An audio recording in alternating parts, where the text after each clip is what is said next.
معمول کے مطابق آج پھر اسے آنے میں دیر ہو گئی۔ یونی کے گیٹ پر اترتے ہوئے اس نے جھک کر ڈرائیونگ سیٹ پر بیٹھے ہوئے ظہیر بھائی کو دیکھا تھا اور پھر جلدی جلدی اپنا نازک ہاتھ ہلا کر اپنے ہاتھ کو لبوں کے قریب لے جا کر ایک فلائنگ کس بھی اس کے حوالے کر دی اور وہ بے ساختہ ہنس دیا۔ اس کی معصومیت پر اس روز نہ جانے کیا تھا۔ وہ دور تک اسے دیکھتا رہا جب تک کہ وہ یونی کے اندر نہیں چلی گئی، اور اس سے بھی کافی عجیب لگ رہا تھا۔ عجیب سی بے چینی ہو رہی تھی، لیکن پھر اس نے خود کو سنبھال لیا۔ صرف ایک ہفتے کی بات تھی اور ایک ہفتے کے بعد وہ ٹرپ سے واپس آ جائے گی۔ بیگ سنبھال کر وہ جیسے یونی میں انٹر ہوئی، اس کی ساری فرینڈز اس کا انتظار میں کھڑی تھیں۔ کیا یشو، پہلے تمہیں اتنی مشکل سے اجازت ملتی ہے اور پھر آنے میں اتنی دیر؟ فاخرہ نے منہ بنا کر اسے کہا اور اس نے آگے بڑھ کر فاخرہ کے گال کو لبوں سے چھو لیا۔ اب تو آ گئی ہو نا، اب ناراضگی ختم کرو۔ اس کی دلدار مسکراہٹ پر فدا ہوتے فائزہ نے اپنا پھولا ہوا منہ ایک لمحے میں درست کر لیا۔ آج وہ حد سے زیادہ ایکسائٹڈ تھی۔ پہلی بار ظہیر بھائی نے اسے اجازت دی تھی کہ وہ مری گھومنے چلی جائے، وہ بھی یونی ٹرپ کے ساتھ، ورنہ اسے تو کبھی اجازت نہیں تھی گھر سے باہر نکلنے کی۔ ظہیر بھائی اس کے لیے کس قدر پوزیسو تھے وہ جانتی تھی۔ اس نے اپنے تینوں بھائیوں سے اجازت لی، پھر باری باری انہوں نے پرنسپل صاحب سے بات کی اور ہر طرح سے اس کا خیال رکھنے کی تاکید کی۔ رات بھی وہ باری باری اس کے کمرے میں آئے، بار بار اسے پیار دے رہے تھے اور ہر بار یہی تاکید تھی کہ وہ وہاں اپنا خیال رکھے۔ بے چینی تو خیر اسے بھی ہو رہی تھی یہاں سے جانے کی، لیکن ایکسائٹمنٹ اتنی تھی کہ بے چینی کہیں دب کر رہ گئی۔ اور بالآخر اسلام آباد سے جیسے ہی وہ مری کے لیے روانہ ہوئی، اس کا چہرہ خوشی سے تمتما رہا تھا۔ سبز رنگ آنکھوں میں عجیب سی سرشاری چھائی ہوئی تھی، سرخ و سفید بھالو جیسے گال اور ایک دوسرے میں پیوست گلابی لب۔ وہ 18 سالہ حسین لڑکی اتنی پرجوش تھی کہ اس کا چہرہ مختلف رنگوں میں ڈوبا ہوا تھا، اور نہ جانے کتنی لڑکیوں نے رشک بھری نظروں سے اس کے اس حسن کو سراتی ہوئی آنکھوں سے دیکھا تھا۔ وہ تھی ہی ایسی بے تحاشا حسن کی مالک۔ گھر بھر میں اس کا حسن کسی سے میل نہیں کھاتا تھا، اپنے بھائیوں سے، حتیٰ کہ اپنے ماں باپ سے بھی اس کی شکل مماثلت نہیں رکھتی تھی۔ یونی میں بھی کتنی بار لڑکیوں نے اسے روک کر پوچھا تھا، کیا آپ پٹھان ہیں؟ اور وہ بے ساختہ گردن نفی میں ہلا دیتی، نہیں تو۔ کندھے اچکاتے ہوئے مسکرا کر وہ انہیں مزید حسین لگتی اور وہ اپنے راستے چلی جاتی، لیکن ایک تجسس اسے دیکھنے کے بعد ہر ایک کی آنکھ میں سرایت کر جاتا اور کبھی کبھی تو وہ خود بھی چونک جاتی تھی۔ سفید اونی کوٹ میں اس کا پورا وجود ڈھکا ہوا تھا، سر پر کیپ رکھے، ہاتھوں میں گلوز پہنے وہ کھڑکی سے باہر دیکھنے میں مشغول تھی۔ باہر کی دنیا کس قدر حسین تھی، بلند و بالا پہاڑ اور سڑک کے ارد گرد بھاگتے ہوئے منظر جو کسی صورت بھی وقت کی قید میں نہیں آ سکتے تھے۔ وقت نے انہیں ایسی آزادی بخش رکھی تھی کہ انہیں روک لینا یا انہیں قید کرنے کی کوشش کرنا ہی فضول تھی۔ تقریباً 3 گھنٹوں کے بعد وہ اپنی مطلوبہ جگہ پر پہنچ چکے تھے۔ موسم کچھ خراب سا تھا، اسی لیے سیدھا ہوٹل مسٹیک کرنے کے لیے سب لوگ اپنے اپنے کمروں میں چلے گئے۔ سب کچھ پہلے سے طے تھا، انہیں تو بس جو بتایا جاتا وہ چپ چاپ سر جھکا کر لیتے۔ یار قسم سے مجھے یقین نہیں ہو رہا، فائنلی میں بلند و بالا پہاڑوں میں سیر کے لیے آ چکی ہوں۔ آزادی بھی کسی نعمت سے کم نہیں۔ ہوٹل کے کمرے کی کھڑکی کھولتے ہوئے اس نے ٹھنڈی ہوا کو اندر آنے دیا۔ اپنے ہاتھوں سے اس نے باہر گرتی ہوئی بوندوں کو محسوس کیا تھا۔ یک ٹھنڈی بوندیں اس کے دستانوں میں لپٹے ہوئے ہاتھوں پر گریں اور ایک سرد کپکپاتی ہوئی لہر اس کے وجود میں سرایت کر گئی۔ لیکن سردی سے زیادہ اسے گرم جوشی اس بات کی تھی کہ فائنلی اسے اپنی زندگی میں یہ سب کچھ دیکھنے کا موقع مل گیا جسے وہ آج تک بس سکرین کے مناظر پر دیکھتی ہی چلی آئی تھی۔ یہ سب کچھ کتنا حسین ہے۔ باہر بلند و بالا پہاڑوں پر گرتے ہوئے بوندیں عجیب منظر پیش کر رہی تھیں۔ کھڑکی بند کرو اور اندر آ جاؤ، یہ نہ ہو کہ بیمار ہو کر بستر پر پڑی رہ جاؤ اور یہ ہفتہ تمہیں ایسے ہی گزارنا پڑے۔ فاخرہ کی آواز پر وہ پلٹ کر اسے دیکھنے لگی۔ اتنی لڑکیوں کے گروپ میں ایک فاخرہ تو تھی جو اس کے اس قدر کلوز تھی، ورنہ وہ کسی کو اجازت ہی نہیں دیتی تھی اپنی زندگی میں تانگ جھانگ کرنے کی۔ اگر شکل اچھی نہ ہو تو بات اچھی کر لینی چاہیے۔ شکل اگر اچھی نہ ہوتی تو تمہاری دوست ہوتی، تمہاری بیسٹ فرینڈ ہوں، شکل تو خود بخود اچھی ہوگی، وہ اٹلاتے ہوئے کہہ گئی اور وہ کھڑکی بند کرتے ہوئے بیڈ پر آ کر بیٹھی تھی۔ باقی لڑکیاں بھی اپنے اپنے کاموں میں مشغول تھیں، لیکن وہ صرف فاخرہ سے بات کر رہی تھی۔ ان دنوں میں نے سب کچھ دیکھ لینا ہے، بس سب کچھ جو دوبارہ کبھی دیکھنے کا موقع نہیں ملے گا۔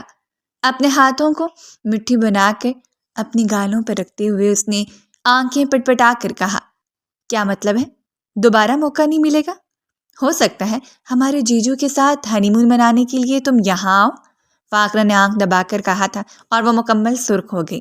زبان کو بے ساختہ دانتوں تلے دبا کر اس نے آنکھیں مکمل کھول کر فاخرہ کو گھورا تھا۔ تمہیں شرم آنی چاہیے۔ ویسے اپنی خفت مٹاتے ہوئے وہ فاخرہ کو ڈانٹ رہی تھی اور فاخرہ اس کے چہرے پر اترتی ہوئی سرخیوں کو دیکھنے میں مشغول تھی۔ اسے مزہ آتا تھا اسے شیرخوانی کرنے میں۔ وہ معصوم سی بھولی بھالی لڑکی جب سب آنکھیں کھول کر اسے گھورتی تو وہ دل تھام کر رہ جاتی، اور کبھی کبھی تو اسے یوں لگتا تھا جیسے فاخرہ کے اندر کوئی بہت ہی شرارتی لڑکا چھپا ہوا ہے۔ اگلے دن وہ سب لوگ مین پوائنٹ دیکھنے کے لیے نکل گئے۔ انہوں نے مختصر وقت میں ہر اس چیز کو دیکھ لینا تھا جن کا ان سے وعدہ کیا گیا تھا۔ پہلے ہی انہیں آگاہ کر دیا گیا تھا کہ انہیں کسی بھی صورت ایک دوسرے سے دور نہیں جانا، کسی بھی صورت ہنگامی حالت میں ایک دوسرے کا ساتھ نہیں چھوڑنا، گروپ کی تاکید پر عمل کرنا ہے، ہمیشہ ٹائم ختم ہونے کے بعد خود بخود بس کی طرف لوٹ آنا ہے۔ 2 بسیں اسٹوڈنٹ سے بھری ہوئی تھیں اور اس نے بھی اپنا حلیہ سلجھا لیا۔ میرا ہاتھ پکڑ کر رکھنا، یہ نہ ہو کہ کوئی حسین لڑکا تمہیں ان وادیوں میں لے کر گم ہو جائے اور میں ہاتھ ملتی رہ جاؤں۔ بس میں بیٹھتے ہی فاخرہ اس کی جانب جھکی اور اس نے کونی فاخرہ کے پیٹ میں دے ماری تھی۔ وہ اس وقت مال روڈ کی جانب رواں دواں تھے۔ مال روڈ، کشمیر پوائنٹ، نیو مری، بہت بند، ایوبیا۔ گاڑی ڈلوانوں سے گزرتی ہوئی بلند و بالا پہاڑوں کو چیرتی ہوئی جا رہی تھی اور بالآخر 1 گھنٹے کی مسافت کے بعد بس کو روک دیا گیا۔ اگلا سفر پیدل طے کرنا تھا۔ یونیورسٹی سے آنے کے بعد کبھی کمرے سے باہر نکل کر اپنے لیے چائے نہیں بناتی تھی بلکہ کمبل میں دبک کر بیٹھ جاتی۔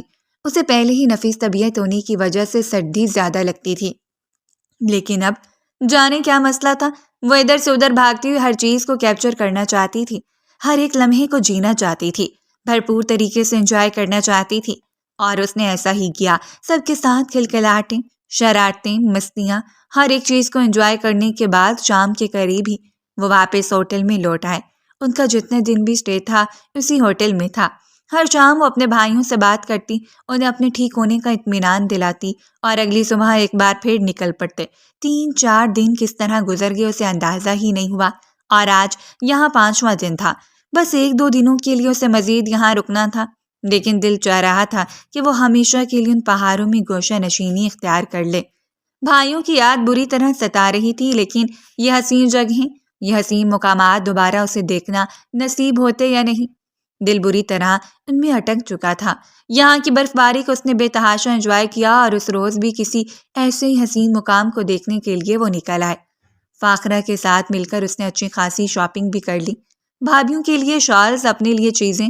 وہ ہر وہ چیز خرید لینا چاہتی تھی جو یہاں کی یاد کو تازہ کرے۔ دوبارہ بھائیوں سے کب جانے کا موقع دیں گے، اس بار بھی اجازت اتنی مشکل سے ملی تھی۔ اس گرم جوشی میں ہر ایک چیز کو خریدتے ہوئے، ہر ایک منظر کو کیپچر کرتے ہوئے وہ کب فاخرہ سے دور ہو گئی اسے اندازہ ہی نہیں ہوا۔ شاید وہ اتنا آگے نکل آئی تھی کہ باقی سب پیچھے رہ گئے، اور اب آ کر اس نے جب ادھر ادھر نگاہ دوڑائی تو وہ حیرت زدہ کھڑی رہ گئی۔ وہ جلدی سے واپس چلی آئی اسی مقام پر ہی جہاں ابھی کچھ دیر پہلے وہ اور فاخرہ پکچرز بنوا رہے تھے۔ اپنے نمبر سے مسلسل فاخرہ کو نمبر ڈائل کرنے کی کوشش کر رہی تھی، باقی سب کو، پرنسپل صاحب کو، لیکن یہاں سگنل نہ ہونے کے برابر تھے۔ سروس کاٹی جا چکی تھی اور دل بری طرح دھڑک رہا تھا۔ ہاتھوں میں بیگز اٹھائے وہ کب تک ادھر سے ادھر پھرتی رہی اسے کچھ اندازہ نہیں تھا۔ یہاں وہ کسی پر اعتماد نہیں کر سکتی تھی، کسی کو بھی نہیں بتا سکتی تھی کہ وہ گم ہو گئی ہے، جبکہ دوسری طرف بھی جب سب کو اندیشہ ہوا کہ وہ کھو چکی ہے تو فاخرہ نے اسے تلاش کرنے کی بھرپور کوشش کی تھی۔ پرنسپل صاحب مسلسل تاکید کر رہے تھے کہ بارش زور و شور سے برسنے لگی ہے، ایسے حالات میں عمومی طور پر راستے بلاک ہو جانے کا خطرہ ہوتا ہے، اور وہ رات تک یہاں پھنسنا نہیں چاہتے تھے۔ فاخرہ نے نمرہ سے اس کے بارے میں پوچھا۔ مجھے لگتا ہے ضرور وہ دوسری بس میں بیٹھ چکی ہوگی، چلو جلدی بیٹھو، بارش بہت زیادہ ہے۔ نمرہ نے اس کا ہاتھ پکڑ کر اسے بس میں دھکیل دیا، اور اس روز اس کے بھائی کا خدشہ ٹھیک ثابت ہوا۔ وہ بری طرح یہاں پھنس چکی تھی، اس عجیب سی جگہ پر جہاں سے جانے کا کوئی راستہ ہی نہیں تھا۔ اس کا دل چاہا کہ وہ زور زور سے چلانا شروع کر دے، لیکن خوف اس قدر زیادہ تھا کہ وہ چلا ہی نہیں پا رہی تھی۔ دل کو جیسے کسی نے مٹھی میں پکڑ کر مسل دیا۔ بے چینی اپنے عروج پر تھی، موبائل آف ہو چکا تھا اور یہاں ارد گرد کوئی بھی ایسا نظر نہیں آ رہا تھا جو اس کی حفاظت کرتا، جس پر وہ اعتماد کرتی۔ وہ کہاں جاتی، کسے بتاتی، اور دوسری جانب بارش اور سردی کی وجہ سے اس کا جسم شل ہو چکا تھا۔ بامشکل اس ڈھلوان سے نیچے اترتے ہوئے وہ الٹے سیدھے قدم کھرکتے جا رہی تھی۔ اسے ہر صورت یہاں سے نیچے اترنا تھا۔ اپنی جانب سے وہ مکمل احتیاط کر رہی تھی۔ اگر موسم ٹھیک ہو جاتا، وہ یہاں سے باہر نکل جاتی تو شاید ہی مدد کے لیے کسی کو پکار سکتی تھی، لیکن یہاں سے اترنا لازم تھا۔ اسے یوں محسوس ہو رہا تھا جیسے پورے جسم کو کسی نے برف سے لپیٹ دیا ہو۔ نیلے پڑتے ہوئے ہونٹ، بے تحاشا زرد رنگت اور بھیگی ہوئی پلکیں۔ اسے یوں محسوس ہو رہا تھا جیسے اگلے لمحے وہ اپنے ہوش و حواس کو کھو دے گی۔ جب اس کا پاؤں بری طرح پھسلا اور وہ لڑکتے ہوئے نیچے گرنے لگی، اسے کتنی چوٹیں آئیں، کتنی خراشیں آئیں، یہ تو وہ نہیں جانتی تھی، لیکن اس کا سامان تو وہیں کا وہیں پڑا رہ گیا۔ سب کچھ بکھر چکا تھا۔ وہ مرنے کے قریب تھی۔ ایک لمحے کی دیر تھی اور وہ موت کے منہ میں چلی جاتی۔ نا امید ہو کر اس نے اپنی آنکھوں کو بند کر لیا۔ جسم درد سے بے حال ہو چکا تھا، جب اچانک اسے لگا وہ کسی سخت چیز کی لپیٹ میں آ گئی ہے۔ کسی نے کھینچتے ہوئے اسے سہارا دیا تھا اور وہ کٹی ہوئی شاخ کی طرح اس کے بازوؤں میں آ گری۔ بند ہوتی آنکھوں سے اس نے آخری منظر جو دیکھا تھا وہ یہ تھا کہ کوئی اس پر جھکا، اس کا گال تھپتھپانے کی کوشش کر رہا تھا۔ کوئی اسے احساس دلا رہا تھا کہ وہ زندہ ہے، ٹھیک ہے، محفوظ ہے، اور اس کی آنکھیں بند ہوتی چلی گئیں۔ سارا منظر دھندلا گیا، سارا خوف زائل ہو گیا۔ اس کے دل نے شدت سے خدا کو پکارا تھا اور شاید خدا نے اس کی بات سن لی۔ اپنی بات آنکھوں کو بمشکل کھولتے ہوئے اس نے چھت پر ٹکا دیا۔ وسیع و عریض کمرہ اور کمرے کے اندر رکھے جہازی سائز بیڈ پر نرم و ملائم بستر میں وہ دبکی ہوئی تھی۔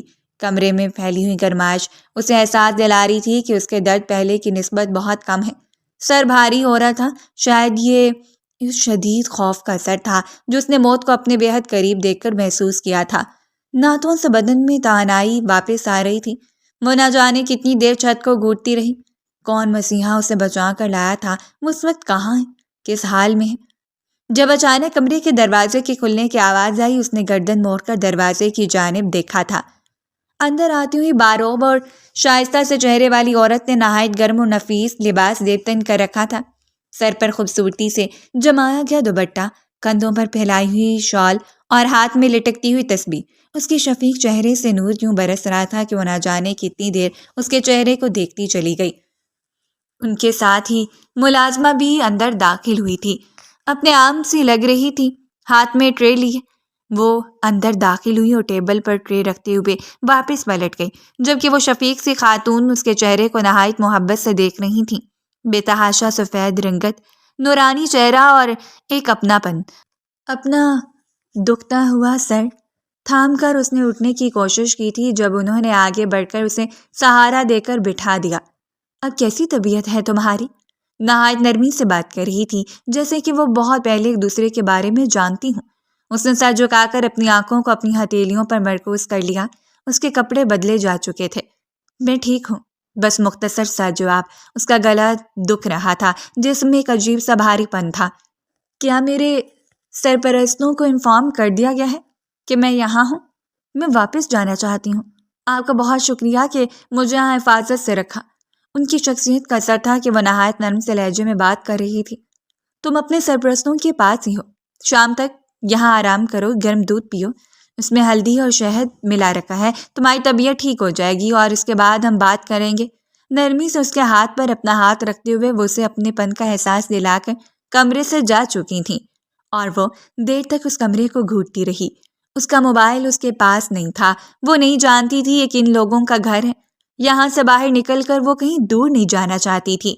دل چاہ رہا تھا کہ بس یہی پڑی رہے۔ دودھ کو اٹھا کر اس نے لبوں سے لگا لیا۔ ویسے بھی اسے بہت کمزوری محسوس ہو رہی تھی۔ ساتھ کچھ فروٹس بھی رکھے گئے تھے۔ اس کے زخموں پر بینڈیج کر دی گئی جو اسے یہاں لے کر آئے تھے۔ شاید بہت نفیس طبیعت کے حامل تھے، اسی لیے اسے اس قدر نفاست سے رکھا گیا۔ شام تک وہ وہیں رہی۔ ملازمہ کے ہاتھ اس کے لیے کھانا بھی بھجوا دیا گیا اور نہ چاہتے ہوئے بھی اس نے چند نوالے اپنے حلق سے اتارے تھے۔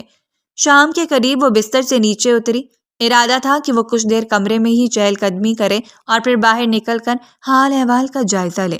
طبیعت اب پہلے سے بہتر لگ رہی تھی اور اسے اپنے بھائیوں کی یاد بری طرح ستا رہی تھی۔ اسے یہ ٹینشن بھی تھی کہ اگر یونیورسٹی گروپ واپس چلا گیا تو وہ یہاں قید ہو کر رہ جائے گی۔ شاید اس کے بھائی اتنے خوفزدہ ہو جائیں کہ اس پر غصہ کرنے لگ جائیں۔ وہ ان کی ڈانٹ سے بے حد گھبراتی تھی کیونکہ آج تک اس نے کبھی ان کی ڈانٹ کو برداشت نہیں کیا تھا۔ انہوں نے تو آج تک اس سے سخت لہجے میں بات بھی نہیں کی تھی۔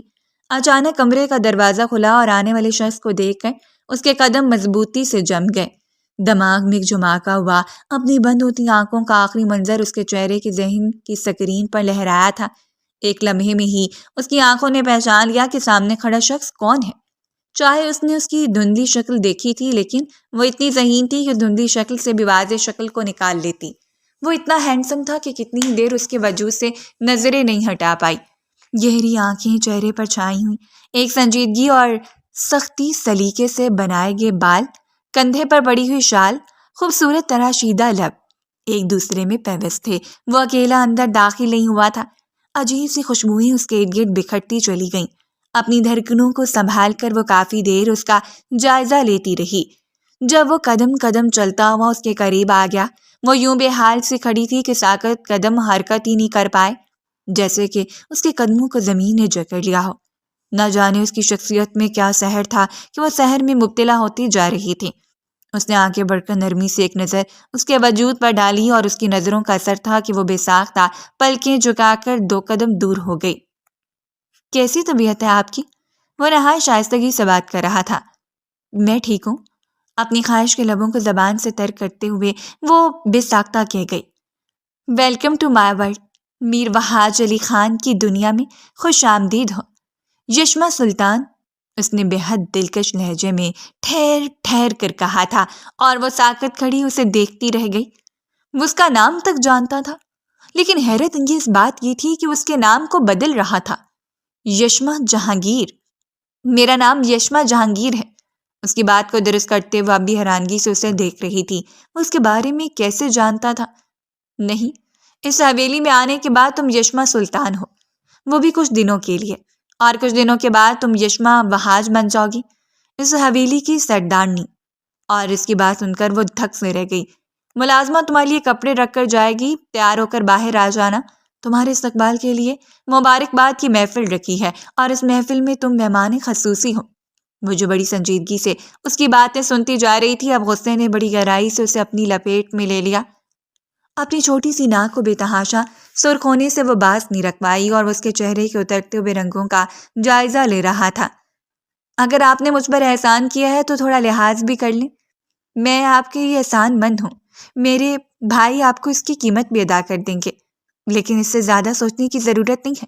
میں یشما جہانگیر ہوں، اور اس حویلی سے یشما جہانگیر بن کر ہی جاؤں گی۔ وہ بھی صرف 18 سال کی تھی۔ وہ نازک سی لڑکی جس مضبوط لہجے میں بات کر رہی تھی، وہ ستائش سے اسے دیکھتا رہ گیا۔ اسے سردارنی ہی ہونا چاہیے تھا، یہ مقام اس پر جچتا تھا۔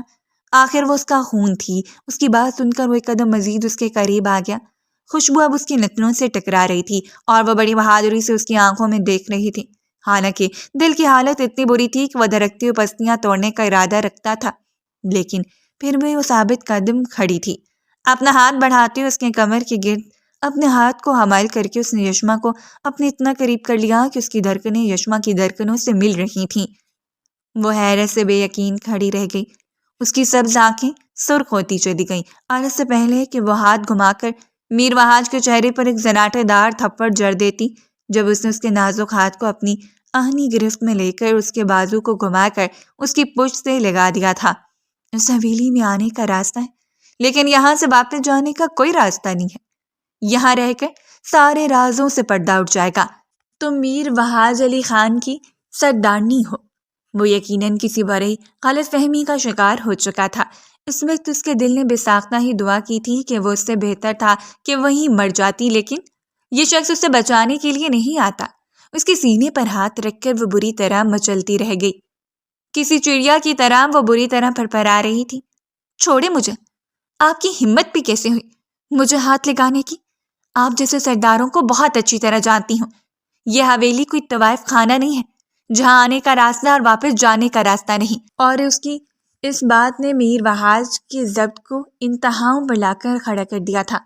اسے دھکیلتے ہوئے وہ دیوار کے ساتھ لگا چکا تھا۔ نرمی سے اس کے لبوں پر اپنی انگلی جماتے ہوئے اس نے وارننگ دیتی ہوئی نظروں سے اس کی آنکھوں میں دیکھا تھا۔ یہ حویلی پاکیزگی کی علامت ہے، یہاں انصاف پر مبنی فیصلے کیے جاتے ہیں، اس لیے آج کے بعد کوئی ایسا لفظ اپنی زبان سے مت نکالنا جو حویلی کی عزت کو پامال کر دے۔ وہ شخص حویلی کی عزت کی بات کر رہا تھا اور سامنے کھڑی لڑکی کی کوئی حقیقت میں جنجلا کر رہ گئی۔ وہ وہاں سے جا چکا تھا لیکن وہ ابھی تک اس کے حصار میں لپٹی ہوئی تھی جب کچھ ہی دیر کے بعد ملازمہ حقیقتاً ایک پوشاک رکھ کر چلی گئی۔ وہ شاید علاقائی پوشاک تھی جو اسے پہننے کا حکم دیا جا رہا تھا، اور ساتھ میں ایک شال بھی رکھی گئی۔ اب اسے تجسس ہو رہا تھا۔ اس کا دل چاہا کہ اس پوشاک کو اٹھا کر دیوار پر دے مارے، لیکن پھر وہ دیکھنا چاہتی تھی آخر یہاں چل کیا رہا ہے، اس حویلی میں ایسا کیا ہو رہا ہے کہ اسے یہاں قید ہی کیا جا رہا تھا۔ کچھ سوچتے اس نے وہ پوشاک پہن لی۔ علاقائی پوشاک میں وہ حقیقت میں پرستان سے اتری ہوئی حور لگ رہی تھی۔ اپنے کندھے پر شال ڈال کر اپنے بالوں کو پشت پہ بکھیرے وہ باہر نکل آئی۔ وسیع و عریض حویلی اپنی مثال آپ تھی۔ اس نے گھومتے ہوئے پوری حویلی کا جائزہ لیا۔ اس سے زیادہ دلکش کوئی ہو ہی نہیں سکتا تھا۔ اگر کوئی اور وقت ہوتا تو وہ شاید اس کی خوبصورتی میں کھوئی چلی جاتی، جیسے کوئی سحر، جیسے کہ اس حویلی نے نہ جانے کتنے رازوں کو اندر چھپا رکھا ہو۔ اسے سامنے سے آتی ہوئی ایک ملازمہ دکھی جو اسے دیکھتے ہوئے بے تحاشا رک گئی۔ خوش آمدید مالکن۔ وہ سر جھکا کر اس کے قریب کھڑی ہو گئی۔ وہ جو عورت پہلے روز میرے کمرے میں آئی تھی تمہارے ساتھ، وہ کون تھی؟ اس نے پہلی بار خود سے کسی کو مخاطب کیا تھا۔ آپ خانم بی بی کی بات کری ہیں؟ آئیے میں آپ کو ان کے کمرے میں لے جاتی ہوں۔ کچھ دیر تک محفل مبارکباد شروع ہو جائے گی۔ آپ کے استقبال کے لیے خود پر ضبط کرتے ہوئے وہ سیڑھیاں اترتی چلی گئی۔ اس کی پیروی میں وہ بس چلتی جا رہی تھی اور اس ملازمہ نے اسے ایک کمرے کے سامنے لا کر کھڑا کر دیا۔ اندر جانے کے لیے اس نے ہاتھ بڑھایا تھا۔ بغیر اجازت طلب کرتے ہوئے وہ اندر داخل ہو گئی۔ خانم جائے نماز پر بیٹھی ہوئی تھی۔ ان کے شفیق چہرے سے ابھی تک وہی نور ٹپک رہا تھا۔ انہوں نے گردن موڑ کر اسے دیکھا۔ خوش آمدید میری جان، وہ مسکراتے ہوئے کہہ گئیں اور وہ آگے بڑھتے ہوئے بے قراری سے وہیں فرش پر بیٹھ گئی۔ یہ تمہارے بیٹھنے کی جگہ نہیں ہے، اوپر جا کر بیٹھو۔ حویلی کی ہونے والی سردارنی کو یہ زیب نہیں دیتا۔ خدا کا واسطہ ہے خاموش ہو جائیں، آپ کو اللہ کا واسطہ ہے مجھے یہاں سے باہر نکالیں۔ میں کسی کی بیٹی ہوں، کسی کی بہن ہوں، اس حویلی کی سردارنی نہیں ہوں۔ اس نے اتنی بے قراری سے ان کے ہاتھ تھام کر کہہ دیا کہ وہ بے تحاشا اسے دیکھتی رہی اور پھر آگے بڑھ کر اس کے چہرے پر ہلکی سی پھونک ماری تھی۔ چشم بددور میری جان، خدا تمہیں بری نظروں سے محفوظ رکھے۔ کس قدر حسین لگ رہی ہو، جیسے چاند زمین پر اتر آیا ہو۔ وہ تو یکسر اس کی بات کو نظر انداز کر چکی تھی اور وہ حیرت زدہ رہ گئی۔ آخر یہاں چل کیا رہا تھا؟ ہر کوئی اپنی بات سنانے پر تلا ہوا تھا۔ اس نے خانم بی کے سامنے ہاتھ جوڑ دیے۔ خانم بی، مجھے واپس جانا ہے پلیز۔ وہ التجا کرتے ہوئے خانم بی کو دیکھ رہی تھی اور آنسو بری طرح اس کی آنکھوں سے ٹوٹ کر گر رہے تھے۔ اس کا دل چاہا کہ وہ پھوٹ پھوٹ کر رو پڑے۔ اس کے گھر والے کس قدر پریشان ہوں گے، اب تک تو بات ان تک پہنچ چکی ہوگی۔ چپ چاپ اس محفل میں مبارکباد کو وصول کرو، شام تک تمہیں ساری حقیقت کا علم ہو جائے گا۔ خانم بی نے اسے راضی تو کر لیا تھا لیکن اس کے اندر جو ہلچل مچی ہوئی تھی وہ اسے کسی طور پر بھی ختم نہیں کر پائی تھی۔ دلہنوں کی طرح اسے سجا دیا گیا، ایک پرتپاک استقبال۔ عین اس کی محفل سجی اور شاید ان کے رشتہ دار بھی اس محفل میں ہی موجود تھے۔ وہ گھٹن زدہ ماحول میں کس طرح بیٹھی رہی یہ وہ جانتی تھی اور اس کا دل جانتا تھا۔ دل بالکل نہیں چاہ رہا تھا یہ سب کرنے کو، لیکن یہ سب کچھ ضروری تھا۔ الجھی نظروں سے وہ سب کو دیکھتی رہی۔ جب کچھ ہی دیر کے بعد وہ اس کے پہلو میں آ کر بیٹھا، اس کا دل بری طرح دھڑک اٹھا۔ وہ اتنا سحر انگیز تھا کہ وہ جب بھی اس کے قریب آتا وہ عجیب سے سحر میں مبتلا ہو جاتی، دھڑکن بے ترتیب ہو جاتی اور آنکھوں میں ایک تجسس پھیل جاتا۔ وہ بھوری رنگت کی آنکھوں والا شہزادہ مبہم سا مسکرا رہا تھا۔ ایک عجیب سی چمک اس کے چہرے پر پھیلی ہوئی تھی۔ اس کے دل کی دھڑکن بے ترتیب ہو رہی تھی۔ سبز آنکھیں بار بار بھیگ رہی تھیں اور اس محفل کو ادھورا چھوڑ کر ہی وہ اس کمرے کی جانب بھاگ گئی۔ اسے معلوم ہو چکا تھا کہ اس کا کمرہ ہے لیکن اب وہ وہیں رہائش پذیر تھی، تو اس صورتحال میں اس کا وہیں جانا بنتا تھا۔ بیڈ پر روندے منہ گر کر وہ چیخ چیخ کر رونے لگی۔ اس کا بس نہیں چل رہا تھا کہ وہ یہاں سے بھاگ جائے۔ یہ سب کیا تھا؟ اسے کچھ سمجھ نہیں آ رہا تھا۔ اس شام ایک بار پھر بخار نے اسے اپنی لپیٹ میں لے لیا۔ اس کا گلا دکھ رہا تھا، سر میں شدید درد تھا اور وہ شخص اس کی تیمارداری میں مصروف تھا۔ بالآخر اپنی بند ہوتی سرخ آنکھوں کو زبردستی کھول کر اس نے اس کے ہاتھوں کو تھام لیا تھا۔ آپ کو مجھ سے کیا چاہیے؟ خدا کا واسطہ ہے مجھے جانے دیں۔ وہ شدید قابل رحم لگ رہی تھی جبکہ اس نے اسے گھسیٹتے ہوئے اپنی گود میں اس کا سر رکھ لیا تھا۔ اس میں اتنی ہمت نہیں تھی کہ وہ واویلا کرتی، سو چپ چاپ اس کے چہرے کو دیکھتی رہی۔ اس کا وجود بخار سے دہک رہا تھا، چہرہ بے تحاشا سرخ تھا۔ تم میری بیوی ہو، میرے نکاح میں ہو، میں تمہارا محافظ ہوں، تمہاری ہمیشہ حفاظت کروں گا، پلیز مجھ پر یقین رکھو۔ اور اس نے دکھ سے آنکھوں کو بند کر لیا۔ اذیت اس کی نس نس میں اترتی چلی گئی۔ اسے کوئی نکاح یاد نہیں تھا تو وہ شخص اسے کیسے اپنی بیوی سمجھتا تھا۔ اگلے 2 دنوں تک اس نے بولنا بند کر دیا، نہ ہی وہ کسی سے بات کرتی اور نہ ہی کچھ کھا رہی تھی۔ زبردستی بے تحاشا منت سماجت کے بعد ہی وہ حلق سے پانی کا گھونٹ اتارتی، ورنہ اس کا ارادہ تھا کہ اپنی ضد میں ہی جان دے دے گی۔ آخر اس شخص کو بھی تو کچھ رحم آنا چاہیے۔ اور اذیت تو یہ تھی کہ اس کے بھائی ابھی تک اسے ڈھونڈتے ڈھونڈتے یہاں نہیں پہنچے تھے۔ اس رات بھی اپنی آنکھوں کو بند کیے وہ بستر پر لیٹی ہوئی تھی جب خانم بھی اس کے قریب آ کر بیٹھ گئیں۔ ضد میں مرنے کا ارادہ ہے میری بچی؟ وہ آج بھی شفیق چہرے کے ساتھ اسے بچی کہتے ہوئے پکار رہی تھی اور اس نے نفرت سے منہ پھیر لیا۔ مجھے آپ سے کوئی بات نہیں کرنی۔ آپ جیسے منافق لوگ ایک طرف تو دینداری سکھاتے ہیں اور دوسری طرف منافقت کا پاٹ پڑھاتے ہیں۔ کسی کی بیٹی کو اپنے گھر میں قید کر کے رکھا ہے، خدا کو کیا منہ دکھائیں گی؟ اور خانم بی نے اس کی آنکھوں میں واضح اذیت اور درد کو دیکھا تھا۔ تم کسی کی بیٹی نہیں، میری پوتی ہو، سلطان علی خان کی بیٹی۔ خدا جانتا ہے کہ میں نے تمہیں کتنی مشکلوں سے حاصل کیا ہے۔ اور اپنے ٹوٹے پھوٹے وجود کو سمیٹ کر وہ اٹھ کر بیٹھ گئی۔ بیڈ گراؤنڈ سے ٹیک لگا کر وہ خانم بی کے چہرے کو دیکھ رہی تھی، گویا ان کے چہرے کو پڑھنے کی کوشش کر رہی ہو۔ آخر کیوں آپ مجھے اپنی پوتی سمجھتے ہیں کہ میں شکل و صورت میں اس سے ملتی ہوں؟ وہ معاملے کی حقیقت تک تو پہنچنا چاہتی تھی۔ نہیں، بلکہ تم حقیقت میں میری ہی پوتی ہو۔ میرے پاس DNA رپورٹس ہیں۔ آج سے 13 سال پہلے تمہارے ماں اور باپ کا کار ایکسیڈنٹ میں انتقال ہو گیا تھا۔ وہ بد نصیب اور سیادین میں کیسے فراموش کر سکتی ہوں جب تم ان کے ساتھ تھی اور ہمیں ایک مسخ شدہ باڈی دکھا دی گئی اور کہا گیا کہ تم بھی زندہ نہیں رہی۔ خدا کا واسطہ ہے اپنی یہ من گھڑت کہانیاں اپنے پاس رکھیں۔ خانم بی، وہ زیادہ غصے سے دھاڑی تھی اور خانم بی کے چہرے کی رنگت متغیر ہوئی۔ شاید انہیں عادت نہیں تھی اتنی سخت الفاظ سننے کی۔ یہ سب کچھ ہمارے مخالفین کا کیا دھرا تھا۔ انہوں نے جہانگیر شاہ نواز کے ساتھ ڈیل کرتے ہوئے تمہیں ان کے حوالے کر دیا اور یہ ظاہر کیا کہ تم ان کی بیٹی نہیں بلکہ تمہاری ڈیتھ ہوئی ہے، حالانکہ تم جہانگیر شاہ نواز کی بیٹی نہیں بلکہ سلطان علی خان کی بیٹی ہو۔ اس وقت ہی میں نے DNA رپورٹس نکلوا لی تھیں اور مجھے اندازہ تھا کہ تمہاری ڈیتھ نہیں ہوئی، لیکن اس وقت میں اس سازش کو نہیں سمجھتی تھی۔ اب آپ کو یہ سب کیسے معلوم ہوا؟ آپ آخر کیسے جانتی ہیں؟ اور وہاج سے میرا نکاح؟ یہ سچ نہیں ہے خانم بھی، آپ دھوکے میں ہیں۔ وہ چیخ چیخ کر تھک چکی تھی، اس کی رنگت میں سرخیاں گھلی ہوئی تھیں اور خانم بھی اس کی تکلیف کو سمجھتی تھی جس نے رو رو کر خود کو نڈھال کر دیا تھا۔ انہوں نے فوری مردان خانے سے وہاج علی خان کو طلب کیا۔ کچھ ہی دیر کے بعد وہ ٹھاٹ باٹ سے اتراتا ہوا شخص کمرے میں داخل ہوا اور ہمیشہ کی طرح دل فریب خوشبوؤں کا جھماکہ اس کے ذہن کو معطر کر گیا۔ اس نے اپنی آنکھوں کو بند رکھا تھا۔ وہ اس وقت وہاج علی خان کی شکل بھی نہیں دیکھنا چاہتی تھی۔ وہ جتنا پرکشش انسان تھا وہ اتنی اس سے متنفر ہوتی جا رہی تھی۔ اسے یوں لگتا تھا کہ یہ سارا جال ہے، وہاج علی خان کا گناہ۔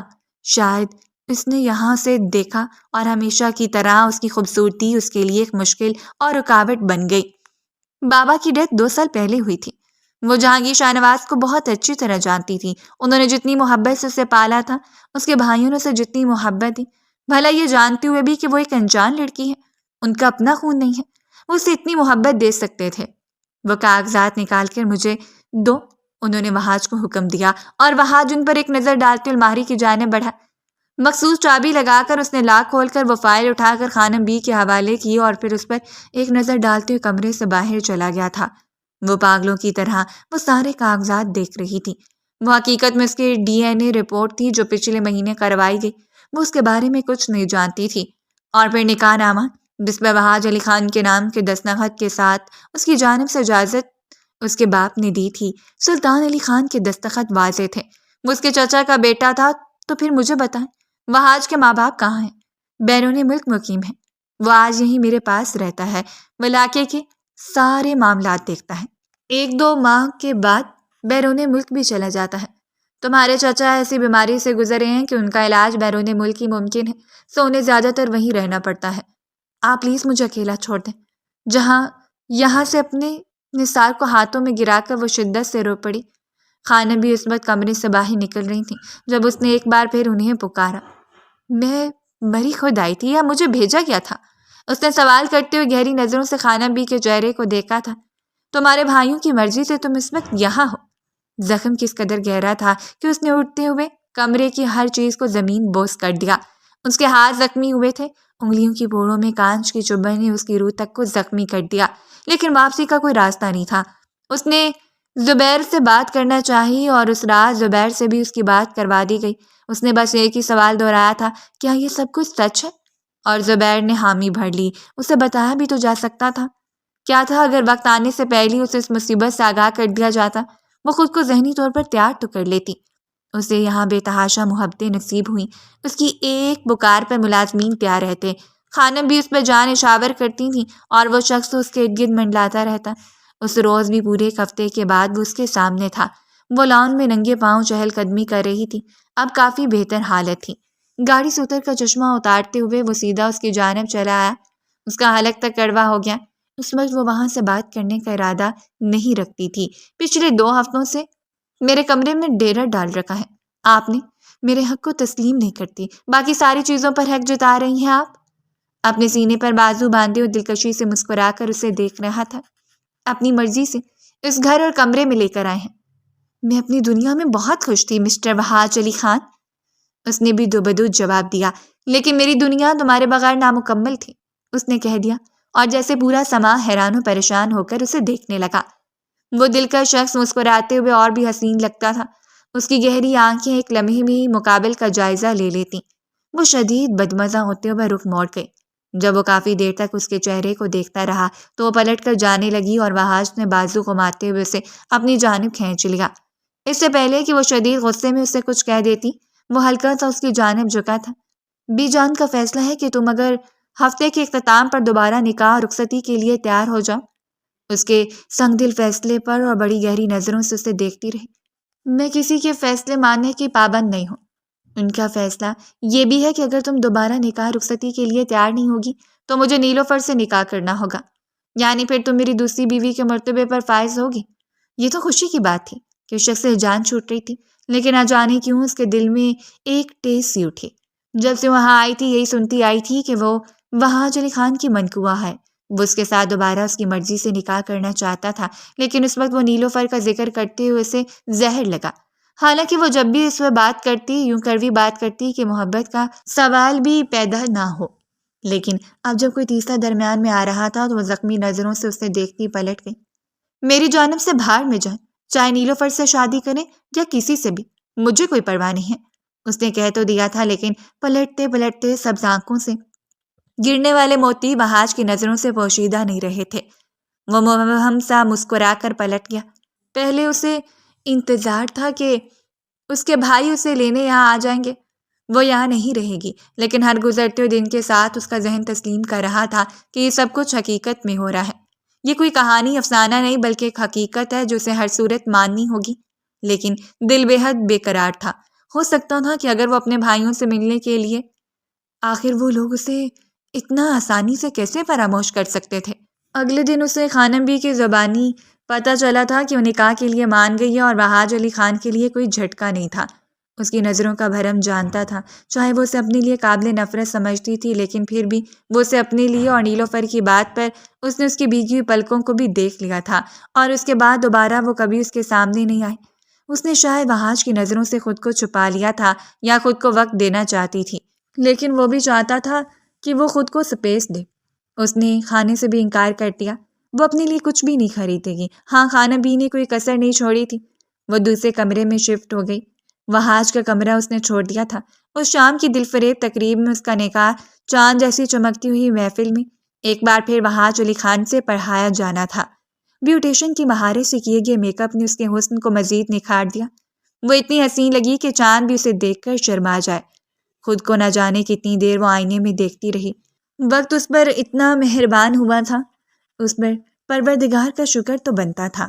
گھونگھٹ اوڑھ کر وہ باہر نکل آئی۔ ملازماؤں نے اسے ارد گرد سے گھیر رکھا تھا۔ اس کا پاک استقبال کیا گیا۔ آخر وہ علاقے کے سردار کی بیوی تھی اور اب اس حویلی کی ہونے والی سردارنی۔ وہ پھولوں کی دیوار کے آس پار آ کر بیٹھ گئی۔ وہاج کی ماں شادی میں شریک تھی، لیکن باپ طبیعت خرابی کی وجہ سے نہیں پہنچ پائے۔ اسے کوئی اندازہ نہیں تھا کہ یہ رشتہ کس کے لیے اہم ہے، کس کے لیے نہیں۔ وہ بس کسی روبوٹ کی طرح سب کچھ مانتی جا رہی تھی۔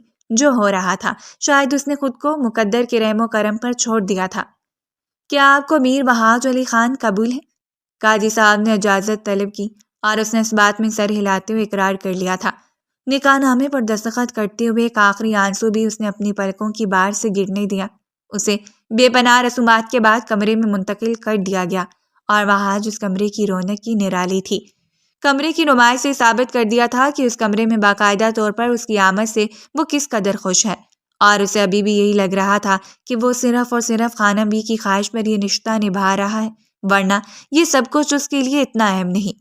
پھولوں پر سجے ہوئے بیڈ پر وہ ایک کھلا ہوا گلاب کی پھول لگ رہی تھی جب وہ اس کے سامنے آ کر بیٹھا۔ بے تحاشا بے قراری بھری نظروں سے وہ اسے دیکھے جا رہا تھا، جبکہ اپنی نظروں کو جھکائے کسی گہری سوچ میں مبتلا تھی۔ اس کی آنکھوں میں بھٹکتی ہوئی اذیت سے وہ خوب واقف تھا۔ نرمی سے اس کا ہاتھ تھام کر ہی اس کے ہاتھ کی انگلی میں ڈائمنڈ کی جگمگاتی ہوئی رنگ ڈال کر اپنے لب اس کی ہتھیلی پر جما دیے تھے۔ بہت مبارک ہو میری سردارنی کو، آج تو حسن کی ساری بجلیاں گرائے جا رہی ہو، گمبھیر لہجے میں کہتا ہوا وہ اس کی دھڑکنوں میں انتشار برپا کر رہا تھا۔ اس نے پلکیں اٹھا کر وحاج کو دیکھا۔ میں جانتی ہوں یہ صرف ایک ہمدردی ہے۔ اس کے لبوں کی جنبش اتنی دل فریب تھی کہ وہ بلا جھجک جھکا اور اس کے لبوں کو اپنی گرفت میں لے لیا۔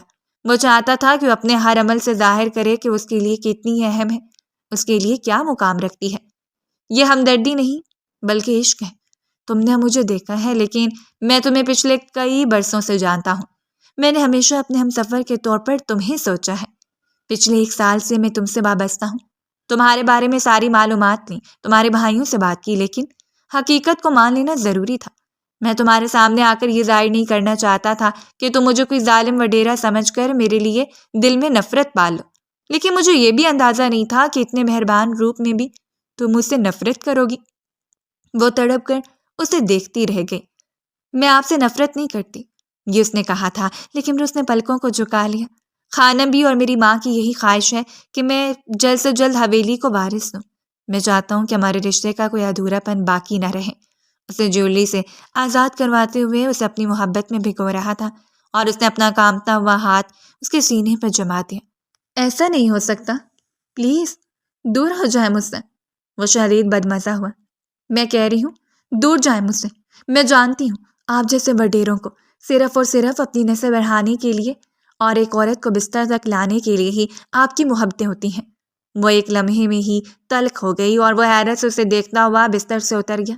ایسا نہیں ہے تو تم صرف غلط فہمی کا شکار ہو، ایسا ہی ہے، میں جانتی ہوں آپ کو ایسا ہی ہے۔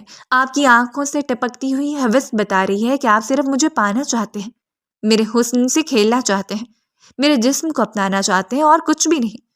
بغیر کچھ بھی سوچے وہ اس پر الزام لگا رہی تھی اور وہ سرخ نظروں سے اسے دیکھتا جا رہا تھا۔ حالانکہ یہ سچ نہیں تھا۔ اس کی ماں یہی چاہتی تھی کہ وہ نیلوفر کو اپنی دلہن بنائے۔ اس کی ماں کبھی یہ نہیں چاہتی تھی کہ وہ ایک بار پھر اس پرانے رشتے کو ڈھونڈ کر اپنی زندگی میں شامل کرے۔ اس کے لیے ان کا انتخاب نیلوفر تھا اور اپنی ماں کی ضد کو ختم کرنے کے لیے ہی وہ اس کے ساتھ رشتہ بڑھانا چاہتا تھا۔ اب اس کی بیوی تھی، اس کی خواہشوں کی طرح اس کی اپنی خواہشیں بھی مقدم تھیں۔ حقیقت یہ تھی کہ وہ اسے عشق کرتا تھا، بے تحاشا عشق۔ آج سے 1 سال پہلے جب اس کے بارے میں معلوم ہوا، اسے پہلی نظر دیکھنے کے بعد سے اسے عشق نہیں ہوا تھا، بلکہ تب سے عشق ہوا تھا جب سے اسے معلوم ہوا تھا کہ اس کے نام سے منسلک ہے۔ میں نفرت کرتی ہوں آپ سے، صرف نفرت۔ یہ آپ کی غلط فہمی ہے کہ مجھے کبھی آپ سے محبت ہوگی۔ میں آپ سے محبت کر ہی نہیں سکتی۔ وحاج علی خان، وہ اتنا زور سے چیخی کہ وہ اس کے منہ پر ہاتھ رکھتے اس کی آنکھوں میں دیکھتا چلا گیا۔ خاموش، اپنی آواز آہستہ رکھو۔ حویلی کی در و دیوار کو اور وحاج علی خان کو اونچا لہجہ سننے کی عادت نہیں ہے۔ وہ اتنی سختی سے بولا، اس کی آنکھوں سے آنسو بے تحاشا ٹوٹ کر گر رہے تھے۔ وحاج پہلی بار غصے میں اس پر غرا رہا تھا۔ تو میری محبت کو، میری ساری اچھائیوں کو پس پش ڈالتے ہوئے اس بات پر اٹک گئی ہو کہ تمہارے بھائیوں نے تمہیں ہمارے حوالے کیوں کر دیا؟ حالانکہ حقیقت یہ ہے کہ وہ اپنے ضمیر کے بوجھ سے چھٹکارا چاہتے تھے۔ جب انہیں معلوم ہوا کہ تم ان کی بہن نہیں ہو تو انہیں یہی ٹھیک لگا، اور یہ کوئی غلط بھی نہیں ہے۔ تم اس حقیقت کو تسلیم کر لینا چاہیے اور خدا کا شکر گزار ہونا چاہیے۔ اگر تم یہ سمجھتی ہو کہ حسن میری کمزوری ہے تو اس بات کو ہمیشہ یاد رکھنا، وحاج علی خان کو حسن کی کوئی کمی نہیں۔ خود پر ضبط کرتے ہوئے کمرے سے باہر نکل گیا اور وہ کتنی ہی دیر ساکت وہیں کھڑی رہی۔ حقیقت کو تسلیم تو اس نے کب کا کر لیا تھا، اس نے کب سے ان سب چیزوں کو تسلیم کر لیا تھا، لیکن دل میں خلش تھی۔ شاید وہ اپنی انا کو نہیں مار سکتی تھی، شاید اسے لگتا تھا کہ اس نے وہاج علی خان کے ساتھ جو کیا وہ ٹھیک تھا، حالانکہ وہاج نے ایک آنچ بھی اس کے وجود پر پڑنے نہیں دی۔ وہ اس کے نکاح میں تھی، لیکن پھر بھی اس کی مرضی کے مطابق دوبارہ اس سے نکاح کیا، اور اب یہ مطالبہ غلط بھی نہیں تھا اگر وہ اسے اولاد چاہتا تھا۔ ایک شادی شدہ عزت دار مرد کی پہلی خواہش یہی ہوتی ہے کہ وہ اپنی بیوی سے تعلقات استوار کرے۔ ضمیر کا بوجھ بڑھتا جا رہا تھا، اور ضمیر کے بوجھ سے چھٹکارے کا واحد حل یہی تھا کہ وہ چپ چاپ سونے کے لیے لیٹ جاتی۔ سر جھٹک کر وہ سونے کے لیے لیٹ گئی۔ کل ان کا ولیمہ تھا، جو ہوتا دیکھ لیا جاتا۔ ولیمے کی تقریب خانہ بی نے بڑے پیمانے پر منعقد کی تھی، اپنے سارے بزنس پارٹنرز، تمام لوگوں کو انوائٹ کر رکھا تھا۔ وہ چاہتی تھی کہ علاقے کے سردار کا ولیمہ اتنا شاندار ہو جتنا کہ وہ خود شاندار تھا۔ دوسرا دن بھی ہنگاموں سے شروع ہوا۔ اس نے چاہا تھا کہ اس کے کمرے میں آئے، اس سے بات کرے، چاہے ناراضگی کا اظہار ہی کرے، لیکن وہ اس سے بات کرنا چاہتی تھی۔ لیکن وہ یوں غائب ہوا کہ دوبارہ یہاں آنے کی ضرورت بھی محسوس نہیں کی۔ رات سے ہی ضمیر پر ایک انجانا سا بوجھ تھا۔ اسے یوں لگ رہا تھا جیسے اس نے جلد بازی کر دی، جیسے اس کی عزت نفس کو رون دیا۔ سلور کلر کی بھاری کامدار میکسی میں اس کا سراپا جنچ رہا تھا۔ وہ کمسن دلہن اتنی حسین لگ رہی تھی کہ ہر مہمان کی نگاہ اس پر ٹک سی جاتی۔ وہ جس وقت سٹیج پر اس کے ہمراہ آئی، نہ جانے کتنی نظروں نے رشک ابھرا اور کتنی نظریں حسد سے پھر گئیں۔ وہ بار بار کوشش کر رہی تھی کہ وہ وہاج سے بات چیت کرے، لیکن وہاج چہرے پر سنجیدہ تاثرات سجائے بالکل مغرور بن کر بیٹھا رہا۔ اس نے بات کرنے کی کوشش کی تھی اور بے بسی کے مارے اس کی آنکھوں سے آنسو ٹپکنے کو بےتاب تھے، لیکن وہ اس کی بات سن ہی نہیں رہا تھا۔ وہ بس سٹیج پر بیٹھی رہی۔ آنے والے لوگوں سے مبارکباد وصول کرنا ایک احساس تھا جو اسے گھیرے ہوئے تھا کہ وہ اس قدر اہم ہے۔ وہ خدا کی شکر گزار تھی کہ خدا نے اسے اپنوں سے متعارف کروایا، اور اس وقت اس نے سٹیج پر آنے والے اپنے بھائیوں کو دیکھا تھا۔ بے اختیار وہ کھڑی ہو گئی۔ دل تھا کہ بری طرح دھڑک رہا تھا۔ سارا غصہ، ساری ناراضگی جھاگ کی طرح بیٹھ گئی۔ شاید حقیقت بھی یہی تھی۔ اگر وہ حقیقت کو تسلیم کر لیتی تو یہ سب کچھ مشکل نہیں تھا۔ یہ سب کچھ وہاج کا کیا دھڑا تھا۔ اس نے اس کے بھائیوں کو یہاں بلایا تھا اپنا دل بڑا کر کے۔ وہ چاہتا تھا کہ اپنے بھائیوں سے ملے، جن کے ساتھ زندگی کا ایک بڑا حصہ گزارا ہے، جنہوں نے محبت سے پال پوس کر اسے جوان کیا، ان سے یوں تعلق ختم نہ کرے۔ زبیر کی سینے سے لگتی ہوئی بے تحاشا رو پڑی تھی، اور زبیر نے بھی اپنی آنکھوں کو نم کر لیا۔ ارحم، وقاص، وہ دونوں بھی اسے لپٹ کر رو رہے تھے۔ وہ ان کے لیے ان کی بہن ہی تھی، حالانکہ یہ حقیقت وہ بچپن سے جانتے تھے، صرف اس سے چھپا کر رکھا گیا تھا۔ لیکن جس روز وہاج علی خان اسے ڈھونڈتا وہاں تک پہنچا، اس روز انہیں حقیقت میں دھچکا لگا تھا۔ وہ جانتے تھے کہ وہ کبھی بھی کسی کے ساتھ جانے کے لیے راضی نہیں ہوگی، سو انہیں یہ راستہ اختیار کرنا پڑا۔ ہمیں معاف کر دو چندا بھائی، یہ سب کچھ مجھے اپنی زبان سے بتا دیا ہوتا تو شاید میرے لیے اتنا مشکل نہ ہوتا۔ وہ رو رہی تھی۔ میں چاہتا تھا کہ تم وقاص کی محبت کو تسلیم کرو۔ یہاں آ کر رہو، اپنوں کے درمیان رہو گی تو یہ حقیقت تسلیم کرنا تمہارے لیے آسان ہوگا۔ وہاج کی محبت کے حصار میں رہو گی تو تمہارے لیے سب کچھ تسلیم کرنا ممکن بن جائے گا۔ یقین رکھو کہ یہ شخص تم سے محبت کرتا ہے اور ہم سے بڑھ کر تمہاری حفاظت کر سکتا ہے۔ اسے اپنائیت کا احساس دلاتے ہوئے انہوں نے وعدہ کیا تھا کہ وہ ساری زندگی بھائیوں کی طرح اس کی حفاظت کریں گے۔ وہ ہمیشہ ان سے وابستہ رہے گی، ان سے دور جانے کا تو سوال ہی پیدا نہیں ہوتا تھا۔ اس روز پورے حق سے خانہ بی کے گلے لگی، اسے ساری قدورتوں کو، ساری عداوتوں کو مٹا دیا تھا۔ اپنوں کو پا کر وہ بے تحاشا خوش تھی۔ اپنے ماں باپ کی تصاویر دیکھنے کے بعد ہی اسے معلوم ہوا تھا کہ اس کا حسن اس قدر دل فریب کیوں تھا۔ اس نے آنکھوں کی رنگت اپنی ماں سے چرائی تھی اور چہرے کی نقوش سلطان صاحب سے۔ اس نے سب کچھ پا لیا تھا۔ سب کچھ پا لینا بھی شکر گزاری کا باعث بنتا ہے، لیکن ابھی ایک شخص رہتا تھا جس سے منانا سب سے زیادہ ضروری تھا۔ وہ اسے منانا چاہتی تھی، اس کی محبتوں کو قبول کرنا چاہتی تھی، اور شاید یہ سب سے زیادہ ضروری تھا۔ اس وقت وہ اپنے کمرے میں ہی تھی۔ جب وہ کمرے میں داخل ہوا، لا تعلق سا، مغرور سا، وہیں سنجیدہ تاثرات سجائے جیسے اسے کوئی پرواہ ہی نہ رہی ہو۔ وہ کافی دیر اسے دیکھتی رہی۔ چینج کرنے کے بعد وہ کمفرٹیبل سے شرٹ ٹراؤزر میں بیڈ پر آ کر کروٹ بدل کر سو گیا۔ نہ ہی اس پر کوئی توجہ دی اور نہ ہی ہمیشہ کی طرح بے باک نظروں سے اسے دیکھا، اور وہ اب حقیقتاً یہ سب کچھ مس کر رہی تھی۔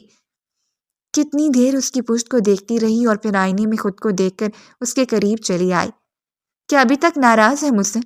نہیں، بالکل نہیں، میں تم سے بالکل ناراض نہیں ہوں، لباس بدلو اور سو جاؤ، وہ نرمی سے کہہ گیا۔ وہ وہیں بیڈ پر بیٹھ گئی۔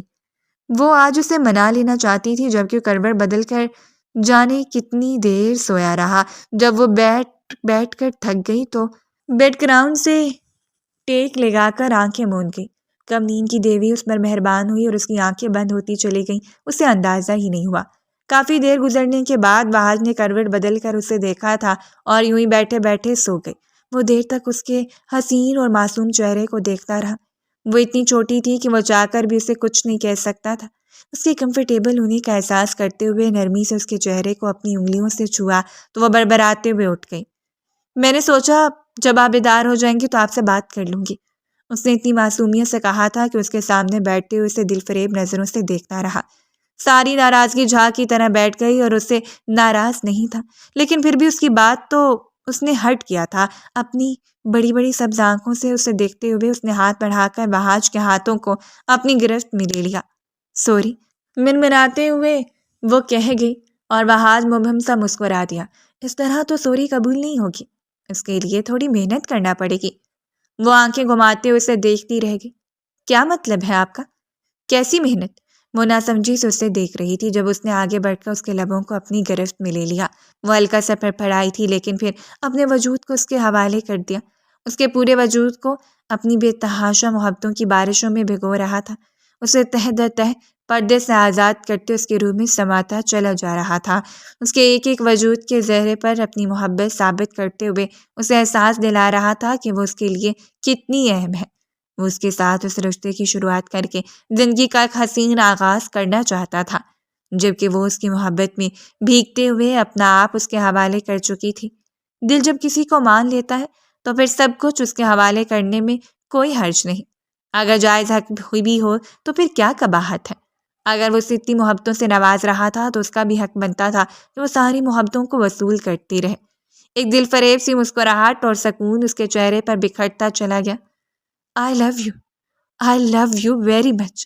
وہ اپنی محبت کا اقرار کر رہا تھا۔ اس کی سرگوشیاں اسے مزید بےتاب کر رہی تھیں اور وہ اس کی محبت میں سمٹتے ہوئے ساری بدگمانیوں اور سارے منفی خیالات کو جھٹکتے ہوئے بس اس کی بنتی جا رہی تھی۔ خانم بی نے ٹھیک کہا تھا، جب سب کچھ خدا کے سپرد کر دیا جاتا ہے تو وہ کوئی ایسا راستہ نکال دیتا ہے جو صرف اطمینان سے بھرا ہو، جس کی منزل سکون ہو، اور اس میں بھی اپنی سکون کو منزل پا لیا تھا۔ آنے والے ہر لمحے میں، آنے والے ہر دن میں اسے اندازہ ہو چکا تھا وہ شخص اس کے لیے ایک جگمگاتا ہوا ہیرا ہے، جس کی چمک ساری زندگی اس کی زندگی سے اندھیروں کو دور رکھے گی۔ امید ہے ہماری آج کی سٹوری آپ کو پسند آئے گی۔ اگر سٹوری پسند آئے تو فیڈ بیک دینا مت بھولیں۔